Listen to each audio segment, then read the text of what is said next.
নমস্কার বন্ধুরা, রানিস কিচেনে আপনাদের স্বাগত। যারা আমার চ্যানেলে নতুন আছেন তারা অবশ্যই চ্যানেলটিকে সাবস্ক্রাইব করে পাশে থাকবেন। তো শীতকালের একটা দারুণ জমজমাটি খাবার আমি নিয়ে এসেছি, সেটা হচ্ছে ফুলকপি আলু দিয়ে ভেটকি মাছের ঝোল।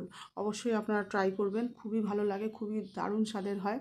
তো প্রথমে আলুগুলোকে আমি মাছের ঝোলের আলু লম্বা লম্বা করে কেটে ভেজে তুলে রেখেছি, ফুলকপিটাও ভেজে তুলে রেখেছি।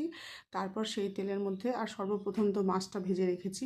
তারপর সেই তেলের মধ্যে দিয়ে দিয়েছি পেঁয়াজ আর টমেটো বাটা। এর মধ্যে কিন্তু কোনো আদা রসুন যাবে না, একদমই দেবেন না।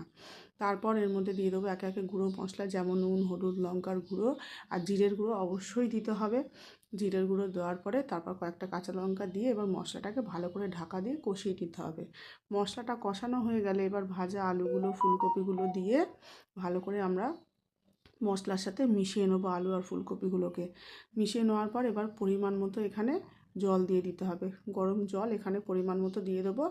ঝোলটা কিন্তু একদম পাতলা হবে না, আবার একদম গাঢ়ও হবে না, মোটামুটি হবে, সেই অনুযায়ী জল দেব।